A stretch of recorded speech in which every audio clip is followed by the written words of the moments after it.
también soy un nuevo poder. Yo soy un nuevo poder. Yo soy un nuevo poder. Yo soy un nuevo poder. Yo soy un nuevo poder. Yo soy un nuevo poder. Nosotros los jubilados también tenemos asiento en un nuevo poder. Nosotros también tenemos representación en un nuevo poder. Nosotras también somos un nuevo poder.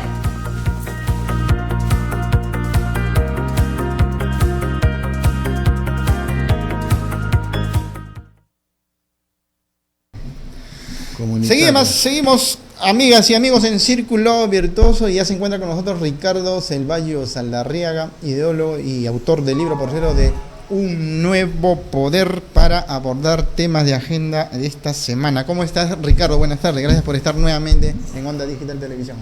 Gracias a ti y buenas tardes a todos los televidentes que son fieles a este programa. Efectivamente, Ricardo, ha sido una semana bastante cargada de hechos, preocupaciones, ¿no? Y algunos de nuestros amigos televidentes nos piden, pues, efectivamente, que hagamos los comentarios correspondientes en agenda, digamos, en lo que es el caso de Telefónica, preocupante, el caso de los feminicidios imparables. Bueno, hay varios temas que nos proponen que abordemos.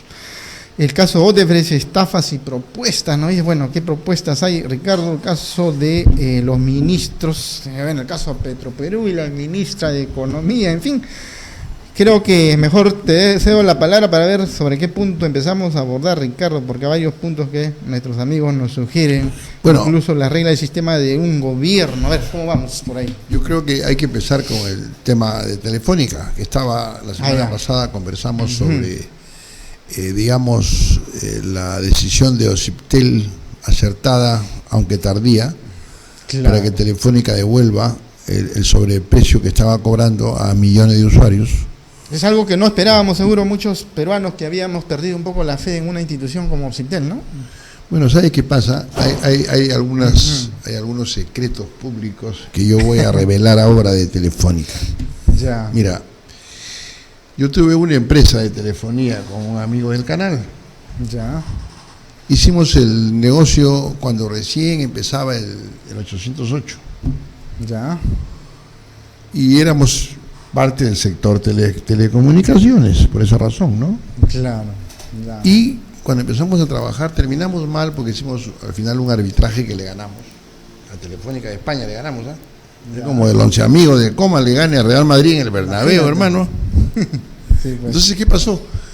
Pero a lo que iba, ¿qué es esto? Mira, en primer lugar, Ociptel debe ser mucho más drástico con esta multinacional, y con todas las multinacionales el Estado debe ser muy drástico, como lo es en los países del mundo. En España, por ejemplo, la empresa más multada es Telefónica. A pesar que Telefónica es propiedad del Estado español. Pero la Oficina de Defensa del Consumidor y la Libre Competencia en España, que tiene un nombre que no me acuerdo ahora, tú entras a la página de incluso la Defensa del Consumidor de la Comunidad Europea, multa a Telefónica, a Google le han puesto multa de miles de millones de dólares por el tema del monopolio, del oligopolio y todas esas cosas. Entonces no basta que devuelva el dinero, tiene Ociptel que multarlo de manera ejemplar. Y ahora otra cosa, cuando yo trabajaba en esta empresa que formamos con este amigo, nos sorprendimos de que la ley de telecomunicaciones decía que nosotros teníamos que darle el 1 por 1000 de nuestros ingresos a Ociptel. El 1 por 1000, ¿no? Sí, pues. O sea, las empresas del sector telefonía, incluido Telefónica, le pagaba a Ociptel el 1 por 1000. Claro. Yo creo que el camino no era ese. ¿Sí, no? El camino era pagarle a Sunat, porque Sunat es la que recauda los ingresos del Estado. Sí, pues, entonces, como Telefónica y nosotros, y que nosotros éramos unas pulgas, y bueno, tuvimos un par de años en el mercado y salimos porque ya Telefónica ya se agarró el negocio. Claro. ¿Cómo puede Telefónica? No sé si hasta ahora se funciona eso, no, en eso no estoy seguro, pero en esa época Lo más seguro es que siga, porque acá las cosas malas viven forever, las buenas sí no duran. Entonces, el 1 por 1000 de los ingresos de Telefónica, que son miles de millones, va a Ociptel. ¿Y cómo Ociptel va a controlar a la empresa que le da sus ingresos? Es una locura, ¿no? Bueno, eso es el Estado que tenemos. Eso es el país que tenemos. Bueno, no el país, el Estado. Sí, pues. Así funciona, ¿no? Bueno, entonces, dicho eso, de Telefónica, ahora, antes de seguir, yo hace unos días estuve por el centro de Lima. Centro de Lima, el histórico centro de Lima. Y vi un camión de los bomberos, con muchos bomberos. Busqué al jefe y vi a una persona con galones. Entonces me le acerqué y le dije: soy fulano y tal, escribo este libro y hoy he propuesto esto, que los bomberos sean parte de un nuevo poder en el Parlamento y en los directorios que tienen que ver con ustedes. Se sorprendió y le digo: quiero hacerle una pregunta. ¿Ustedes los bomberos tienen un seguro del Estado? Tuve un poco de temor contestarme, ¿ya? Le dije, dígame con confianza. No, me dijo, no tenemos seguro. Es una realidad cruda, ¿no? Fíjense ustedes cómo el Estado gobierna nuestra seguridad y cómo retribuye de esta manera tan nefasta a personas que no cobran un ingreso por ser bomberos y salvar la vida a las personas y poner en riesgo su propia vida. Sí, pues. Ese es el Estado que tenemos, ¿no? Es importante que las personas sepamos para valorar más al bombero. Y yo propongo un nuevo poder, que el bombero sea parte de un nuevo poder, porque creo que tienen un derecho ganado por el valor de su trabajo riesgoso en favor de los demás. ¿No? Bueno, después el tema de los feminicidios. Bueno, esa es la salud la salud pública, ¿no? Ese es un tema que no se resuelve y que está creciendo, pero no solo en Perú, ¿eh? En México el tema es terrible, mucho más que acá. Claro, son más habitantes, allá la población en México es 3 veces y un poco más que Perú. Entonces, cuando nosotros hemos conversado del aspecto de la inseguridad y la violencia en programas pasados, siguiendo los capítulos del libro, yo decía que la violencia tiene un origen, digamos, interdisciplinario, ¿no? Pero para centrarnos, creo yo que la pobreza normalmente genera otros efectos como este de la violencia. Los hogares pobres, los hogares, digamos, disfuncionales, que no tienen 3 comidas diarias, que no tienen dinero para una pastilla, normalmente terminan en problemas. Se divorcian, se separan, generalmente no son casados, ¿no? Se separan. Bueno, las estadísticas, las investigaciones lo mencionan, ¿no? Así, ¿no? De que se separan, los hijos empiezan a delinquir, droga, a vender droga, alcohol, delitos, violencia, muerte, cárcel. Entonces, la violencia femenina, que es parte de este proceso vicioso de nuestras vidas, sucede, creo yo, porque además de todo lo que hemos hablado, hay muy mala educación, muy poco respeto, muy pocos valores por respetar a la mujer, que es, creo yo, el ser más importante sobre esta tierra. Porque con mucha facilidad a una mujer se le falta el respeto, se le agrede y se le mata con una, digamos, frecuencia que es preocupante, ¿no? Y si miramos de todo lo que ha pasado en el Perú, más o menos vamos a coincidir que la tendencia es que todos estos problemas suceden en el mundo pobre, en el mundo de abajo. Sí, pues. Lo último que ha pasado con esta chica que han matado, que ha aparecido del asesinato, se ha descubierto después de varios meses, ha sucedido en el Callao, en una zona pobre, ¿no? Hay muchas situaciones delincuenciales que se han evidenciado. Pues. Entonces, y la mayoría de estos hechos lamentables suceden igual. Estos venezolanos que descuartizaron a un peruano, eso ha sido por la zona de Los Olivos, por la zona pobre esa donde están los hostales, también sucede eso, ¿no? Entonces, ¿qué pasa? Creo que con poner más policías, sacar el ejército a las calles, eso no va a arreglar el problema. La violencia tiene un origen político, no policial, no judicial. Política de Estado faltan ahí entonces. Claro, el tema es educación y trabajo. Sí. Si la gente tiene educación y tiene un ingreso suficiente y permanente, entonces va a tener definitivamente una vida diferente, ¿no? Porque a veces en un barrio pobre, una chica más o menos agraciada está buscando otro futuro y las personas se enamoran del vestido de la chica y no les hacen caso, entonces empiezan los problemas, y terminan en estas cosas.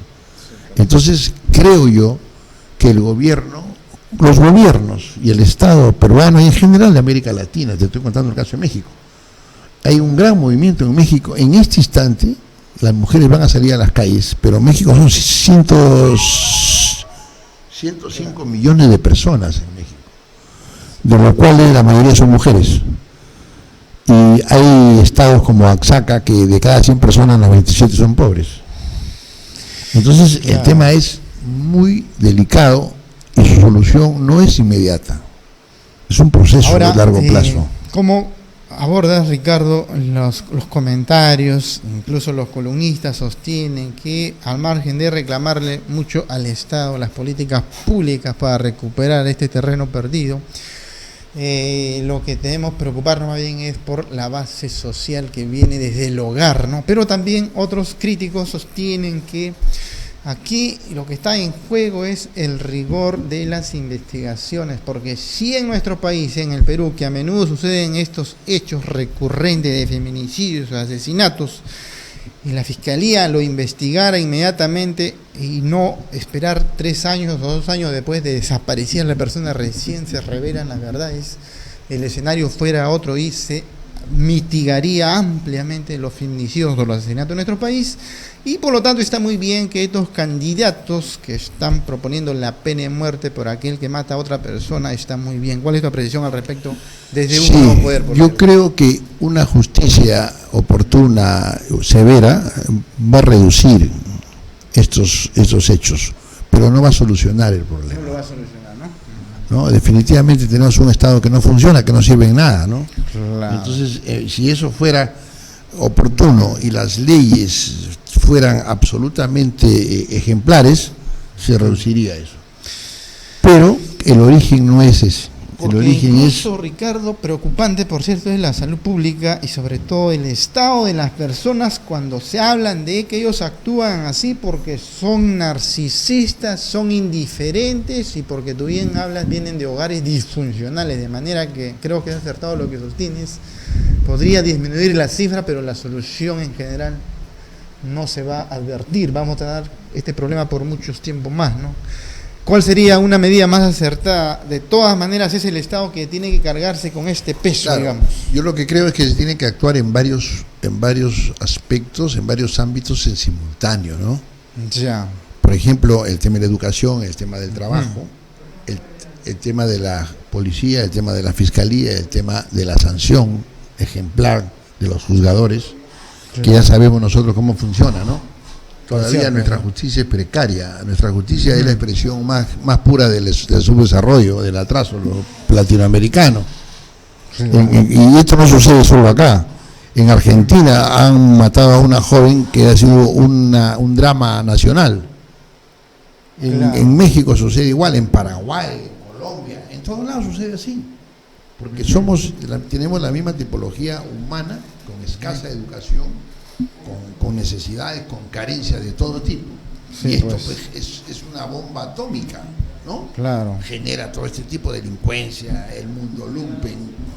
Entonces, claro, al final la mujer es el sexo débil, sí, pues, físicamente hablando, claro, porque en calidad creo que la mujer es el sexo que tiene un valor agregado como ser humano. Sí, pues. Entonces, creo que si la policía, la fiscalía y las leyes y la justicia son más eficaces y oportunas, se reducirían, pero no solucionaría el problema. Es un tema de más plazo, creo. Sí, pues. ¿No? Ricardo, un aspecto que también ha removido los cimientos del Estado, más que todo del gobierno, es esta desacertada y frase infeliz del presidente de Petroperú, quien después se reveló en Hildebrand en su 3 y después, claro, en todos los medios de comunicación, la forma nada respetuosa en que se expresaba cuando se trataba de referirse a la joven ministra de Economía del portafolio de Economía, María Antonieta, ¿no? En referencia a que de todas maneras iba a lograr el objetivo de que el Ministerio de Economía le transfiera los 15 millones de soles, 1.500 millones para las necesidades, y eso generar un endeudamiento al Estado y a las arcas fiscales de nuestro país. ¿Consideras que ya con la pedida de disculpa en forma indirecta, y claro, finalmente ya directamente, ya se da por superado el problema, o es que debe ser removido del cargo un presidente del Petroperú? El problema es más profundo que una palabra que de por sí es ofensiva y maleducada de ese funcionario del Estado, que nos grafica lo que siempre decimos acá, ¿no? Que se digamos, selecciona a los altos funcionarios en importantes responsabilidades de todos los recursos de todos nosotros, a un imbécil como este presidente de Petroperú. Imagínense cómo será el obrero de Petroperú. Si el presidente es un imbécil, ¿cómo será el obrero? Y más imbécil es el presidente que ha nombrado a este imbécil de presidente de una empresa tan importante. Y fíjate tú, esa conversación revela algo que es el verdadero tema. 1.500 millones. ¿Por qué presiona a la ministra de esa manera? Fíjate tú cómo se maneja los recursos del Estado. Eso es lo que te digo, Luis XIV, pues. Ese Petroperú es Luis XIV. La ministra es otro Luis XIV. Ellos deciden. ¿Y quién paga los impuestos? Los dos chupitas. Acá el director de Cámara, yo y todos los que pasan por acá, pagamos el impuesto para que lo manejen de esa manera. Entonces, el asunto empieza en el circuito político vicioso. ¿Cómo se accede al poder? Los candidatos al Congreso, a la presidencia y a todas las elecciones populares se hacen a dedo, apoyados por un capital que viene de diferentes fuentes, a cambio de que después, ya saben lo que va a pasar, me da las licitaciones, subimos el precio y que el país siga más pobre. Pues no interesa eso. Y los funcionarios públicos a dedo, pues. Mira tú, ¿cómo puede ser posible que una persona como este presidente de Petroperú tenga ese cargo? Sí, pues. Eso grafica con elocuencia lo que siempre digo, ¿no? Claro, porque los medios de defensa, por más que sean ciertos, de todas maneras los desdibuja, porque es él el que se ha expresado así, ¿no? Porque claro, es decir, de que se trata de un ex trabajador inmerso en actos de corrupción que lo ha grabado subrepticiamente, ¿no? No, o sea, la verdad es una. Sí, pues. Punto. Si tú no fueras así te graben, pues. Objetivamente, Yo ¿no? trabajaba en una empresa que a mí me han grabado 30 años. Yo me enteré al final. Sí, pues. Y Claro. y los dueños me aumentaban el sueldo sin que yo lo pida. Y me regalaron un carro una vez. Claro, el ¿Sabes premio por al qué? esfuerzo. Ajá. Porque yo me enteré después porque ellos mismos me lo dijeron, que me habían grabado. Ah, mira. Y en realidad yo me alegré que me hayan grabado porque se han enterado que soy una persona decente. Claro, también se han enterado de mis temas personales, ¿no? Es Ya lógico. ves, sí, pues. Pero, ¿qué te preocupas? Sí, pues. Entonces, yo lo que digo es que si hubiera un directorio de instituciones que manejara Petroperú, no va a elegir a este enano mental, y ser enano todos los días debe ser bien jodido, ¿no? Sí, como pues. este tipo, y que siga en el gobierno hasta este momento. O sea, debe tener un buen padrino. Muy ¿Qué desequilibrado. negocio hay ahí, señor Vizcarra? Terrible, El ministro de Energía y Minas, ¿qué negocio hay acá? Terrible. ¿No? Sí, pues. Bueno, Ricardo, entonces, esto es, digamos, el precio que se debe pagar. Hay que renunciar, hay que tener, como se dice, asumir la responsabilidad conscientemente, si como dice, la fregamos en algún si no momento. renuncia, hay que sacarlo a patadas. Pues. Sí, pues, Pero eso tampoco va a arreglar, porque todos van a sacar a uno y va a entrar a otro bajo la misma esquema. Lo que hay que hacer acá es una transformación integral y estructural del país, del Estado. Claro. Frente a todo este escenario que estamos viviendo, Ricardo, y claro, un Martín Vizcarra un poco ya desdibujado, porque ya no tiene que atacar, ya no hay un parlamento que recién el 1 de marzo entra en ejercicio, un poder judicial que tiene, bueno, de todas maneras ahí una Junta Nacional de Justicia en ejercicio, no hay mayor oposición, por lo tanto, al gobierno, por lo tanto debe echar en marcha todo el aparato estatal para recuperar parte de lo que no se ha hecho en las crisis más hondas en que estamos tratando de salir de este atolladero, digamos. En todo caso, ¿cuáles son las reglas, Ricardo, de un sistema de gobierno desde un nuevo poder para mitigar o erradicar todos estos males y anomalías que estamos viviendo? Antes de esas reglas, acuérdate que hay el tema de Odebrecht. Claro, verdad. Fíjese, sí. el tema de Odebrecht, ese es un tema que verdaderamente grafica la forma como el Estado maneja nuestros destinos y nuestros recursos. Claro. Odebrecht ha enjuiciado al país por 2.000 millones de dólares. Odebrecht y otra empresa, Energas, que era su consorcio en el tema del gasoducto, ¿verdad? Sí. Una obra de 7.000 millones de dólares. Claro. Entonces, ¿qué pasa? Fíjense ustedes. Yo les voy a contar un caso que creo que se debe aplicar acá. Hace muchos años, un joven de quinto y media estaba parado en una esquina. Viene un auto, lo atropella, lo llevan a la clínica y el chico muere. Mira, ¿no? Fatalidad, pues. Estando en el duelo, los padres y toda la tristeza que significaba esto, un amigo del papá le dice: ¿cuántos años tenía tu hijo? 16 años. Bastante jovencito. ¿Qué hacía? Estudiaba quinto de media. Fíjate. ¿Qué tal alumno era? Era el mejor, le dice. ¿Qué pensaba estudiar? Medicina. Todo un proyecto de vida profesional. Entonces le dice, ¿quién ha pagado la clínica y quién ha pagado el entierro? ¿Quién va a pagar? Dijo, la persona que lo ha atropellado, le dice. ¿Y el lucro cesante? Entonces el papá le dice, ¿qué es eso? Claro. ¿Cuánto dinero dejó de ganar tu hijo si hubiese sido médico en 30 años de ejercicio profesional? Claro. Eso se llama lucro cesante, ¿correcto? Entonces le hizo el juicio y ganó el papá. ¿Ok? Eso creo que es más o menos claro, ¿no? Ahora, lo que costó la medicina, el internamiento en la clínica y el entierro, eso se llama daño emergente. Así es. ¿No? Sí, tú que eres abogado lo sabes mejor que yo. El daño emergente son los gastos que tú puedes demostrar fácilmente, ¿no? Y el lucro cesante es un proceso de pensar lo que dejaste de percibir por el daño que hizo una parte a otra parte, una persona a otra persona, una empresa a otra empresa. Bueno, Odebrecht ha ocasionado a la empresa daño emergente, al país daño emergente, lucro cesante y daño moral. Y el Perú no ha enjuiciado a Odebrecht. Porque fíjense ustedes, los actos de corrupción de Odebrecht en los gobiernos, desde la época de Fujimori hasta el anterior gobierno, y incluso, que yo creo que también ya le salpicó el problema cuando han sacado al procurador. Fíjense ustedes, Odebrecht toma esas obras millonarias bajo corrupción. Se pone de acuerdo con el gobierno, infla el presupuesto, ¿no? Sí, pues. Y se hace la obra bajo corrupción. Estas obras, ese sobreprecio que han puesto a las obras, porque los precios de estas obras públicas en todo el mundo ya están conocidas, tienen un parámetro. Tiene un estándar, ¿no? Claro, parametrizado. Entonces, eso se llama daño emergente. ¿Ok? ¿Correcto? Las obras que se han hecho sin justificación social, técnica y económica, más las adendas incluso. Una interoceánica que no pasan ni los perros por ahí, y no sé cuántos miles de millones se han gastado para hacer esa obra, eso también se llama daño emergente. ¿Correcto? El gasoducto, que debió funcionar hace muchos años, que no ha funcionado, eso se llama también daño emergente. Claro. ¿Correcto? Sí.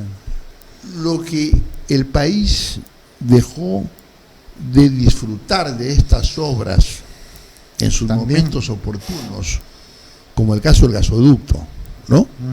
Eso se llama lucro cesante, porque pues, los hogares de la zona sur tendrían toda la tranquilidad que no se ha dado en su casa, pero por este problema de Odebrecht con el Estado, porque para que haya un corrupto tiene que haber un corruptor, y para que haya un corruptor también tiene que haber un corrupto, o sea, ambos somos corresponsables. Correcto. El Así Estado es. peruano a través de los diversos gobiernos y Odebrecht como corruptor. Entonces, Claro. además, el desprestigio peruano en el mundo entero como un país corrupto, porque todos los presidentes son corruptos, eso también es un valor, ¿verdad? Así Que es. tenemos que asumirlo mitad cada uno, porque tanta culpa tiene el Estado como Odebrecht. Entonces el Estado, creo yo, que debe hacer un juicio por daños y prejuicios, porque finalmente, ¿quién perdió? Todos, ¿no? Los dos hicimos el proceso de corrupción, somos corresponsables. Pero ¿quién ha perdido? El Estado, Perú. claro. Porque los sobreprecios, ¿quién los ha pagado? Todos los ciudadanos, pues, el Estado. El Perú, ¿verdad? Entonces, en este problema, el Perú es el que ha pagado los platos rotos. Entonces, por esa razón, creo yo que el gobierno peruano debe enjuiciar ante el CIADI por daños y perjuicios por no menos de 20.000 millones de dólares a Odebrecht. Porque Ahora si ahí- Odebrecht está enjuiciado por 2.000, está bien, que siga el juicio, es un proceso arbitral en el CIADI, y tú enjuícialo por 20.000 millones de dólares. Porque, digo yo, 20.000 millones puede ser 18, 15, 25, no sé. Claro. Te digo una cifra. Porque creo yo que la magnitud del daño que le ha hecho al país es ese. Y una vez que eso se termine, se saca la cuenta, pues bueno, el CIADI va a decir, sí, efectivamente, el Perú se ha perjudicado en este acto de corrupción de ambos, ¿no? Pero el Perú Claro. es el que ha pagado pato. Entonces, en ese momento, se saca la cuenta y se resta, pues, ¿no? La tubería que tienes en el gasoducto, esa cuenta del juicio que Se va liquidando y finalmente vemos Igual, el saldo remanente, ¿no? Por ejemplo, lo de Chania, Claro. ahí no sé por qué el gobierno adelantó esa plata. No debió darle un sol. Bueno, ahí hay Porque una- todavía el problema no ha terminado, Claro, claro. ¿no? No ha debido porque hay un sol. Ha habido ciertos desaciertos por parte de los asesores jurídicos del Estado, porque claro, eso finalmente... Pero es que no todo es tema jurídico, todo también tiene un tema comercial, un tema de visión, un tema de Claro. sentido común. Hay ¿no? dos asesores en Porque esos está aspectos. bien, el tema legal es importante, que hay que cumplir las leyes y los sistemas, pero también existe esto, que eso es un tema del gobierno, del presidente. El presidente no tiene ojos, no tiene cerebro. Yo lo estoy haciendo porque me he preocupado esta semana en informarme un poco. Entonces, Sí, pues. y esto es exactamente igual al caso que yo le he hecho a la minera Atacocha, más o menos lo mismo. Lo escuché por Ya lo mismo. ves, claro. Igual de lo que te dije del caso del joven que muere, Sí, pues, claro. es exactamente igual. Entonces, viene la pregunta: ¿quién hace las reglas y los sistemas, estos sistemas y Efectivamente, estas reglas Ricardo. que nos llevan Esa a es la gran ruina pregunta. cada día? Claro. Bueno, fíjate, lamentablemente los delincuentes son los que hacen las reglas. A ese nivel. Claro. ¿Por qué las reglas son tan permisibles, tan impunes? ¿Por qué permiten que cualquier persona entre al Estado? Cualquiera puede ser candidato, solamente hay que respirar para ser candidato a la presidencia. Tener atrás un Odebrecht y eres presidente, ¿no? Mira, Humala. Humala, y usted ya sale a defenderse con todo. Humala camina y se cae en los huecos. Y la señora es peor que él. Y la señora es la que manejaba el país. A ella no la Está muy elegimos. comprometido, bastante comprometido. Toledo es un enano mental, a diferencia de que es alcohólico, además. Sí, ¿Cómo pueden ser presidentes? Por las reglas que hacen los delincuentes para que los delincuentes sean gobernantes, alcaldes, gobernadores. Y entonces, ¿qué hace un delincuente? Comete delito, pues. Y eso es lo que somos víctimas. Y hay que tomar las calles y plazas como lo hizo Chile, porque no queremos llegar al extremo como lo ha ocurrido al señor Muñoz, alcalde de Lima, que una jovencita estudiante, tengo entendido, le tiró agua, ¿no? Por los sacos, entonces, o por el terreno, ¿no? Llegar a ese nivel también seguramente es perder un poco el respeto a la investidura de las autoridades, No, al margen de su no, corrupción no. que podrían tener, ¿no? En realidad las autoridades no merecen respeto, ¿no? Lo que sí es educación, ¿no? Porque es tan persona el alcalde como un ciudadano común y corriente. Y eso definitivamente no está bien. Eso es una cosa, una falta de respeto, es peligroso. Pero el tema es que la sociedad tiene 200 años soportando este saqueo del destino republicano. Entonces las reglas tienen que transformarse desde la raíz, y eso no lo pueden hacer estos actores políticos delincuentes que tenemos. Lo tiene que hacer la sociedad civil organizada que yo planteo. las comunidades organizadas. Esa es la reserva, el reservorio de conocimiento que tenemos para que maneje el país de manera democrática, de manera participativa y de colaboración. Correcto. Para poder tener la seguridad de que al país lo va a dirigir la legitimidad y el conocimiento como predominio en las nuevas estructuras de poder que propongo. Muy bien. Ricardo, se nos agotó el tiempo. Muchísimas gracias por estar en nuestro programa y esperando tenerte nuevamente la próxima semana para seguir abordando temas relevantes como el día de hoy. Muchísimas gracias. A ti. Amigas y amigos, nos vemos en la próxima edición. No hay tiempo para más. Buen fin de semana.